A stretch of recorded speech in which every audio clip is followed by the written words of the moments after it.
Yo mga idol, kumusta? Mandrig Masport, Stephen nga pala.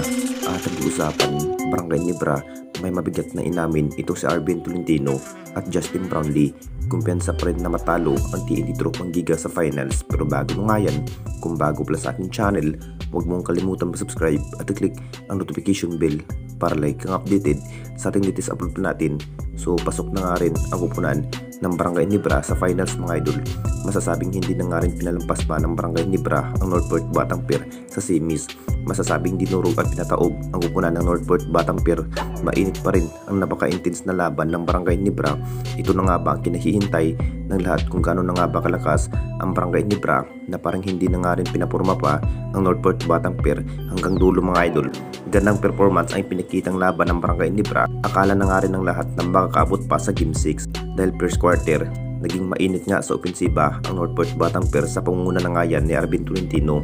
Iyak malala nga ang Northport Batang Pier. Ginulat pa rin ang lahat sa naging ipinakitang laro ng Barangay Nebra matapos sa naging laban. Matinding sinabi na nga rin ang nasabing player ng Northport Batang Pier na si Arvin Tolentino mga idol na parang lumakas pa rin ang Barangay Nebra na may Jimmy Malonzo at Troy Rosario. Muntikan pa rin na injury ang bagong player na si Troy Rosario sa third quarter mga idol. Masasabing gandang laro sa naging intense na laban. Pasok na rin ng Barangay Nebra patungong finals mga idol. Ang Northport Batang Pier naman ang uwing talo. Nagbabalik na rin ang magiging match-up sa pamamagitan ng TNT Tropang Giga at Barangay Nebra sa finals kung sino na nga ba ang mas malalakas na makamit ang hinahangad na makuha ang malaking tagumpay sa ating liga. At dito na naman tayo sa isa pa nating balita.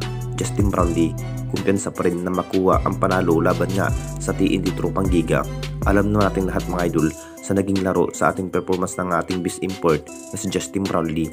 Hindi na nga rin natin expect ganito nga ang naging laro ni Justin Brownlee mga idol dahil matinding pagsubok pa rin ang kanyang mas kinakailangan para maabot nga ang panalo laban nga sa Northport Batang Pier. Sinisikap pa rin ang ating best import dahil mas gustong makakarap muli ang TNT Tropang Giga na may Julius Jefferson ng TNT dahil ang TNT Tropang Giga din ang nakakuha sa malaking tagumpay sa ating liga noong nagdaang season mga idol. Masasabing lakas pa rin ang best import na si Julius Jefferson dahil sila din ang nakakapasok sa finals. Kung titignan natin lahat mga idol, kumpiyansa pa rin ito si Justin Brownlee na matalo na ang TNT Tropang Giga dahil kumpletong line-up na nga ang Barangay Nebra na may Troy Rosario at Jimmy Malonzo. Sapat na nga ba para matalo nga ang TNT Tropang Giga? Sabi nga ng ating best import, sobrang saya ang Barangay Nebra na sila na nga ang nanalo, pasok na nga sa finals. Hindi na nga rin biro kapag ang TNT Tropang Giga ang kanilang makakaharap na may best import na si Julius Jefferson. Nag-average nga na may 35 points sa bawat laro. Pinatunayan pa rin na mas malalakas din ang TNT Tropang Giga na may best import na si Julius Jefferson sa outside shooting kaysa sa ating best import na si Justin Brownlee. Anong masasabi ninyo mga idol tungkol sa ating video?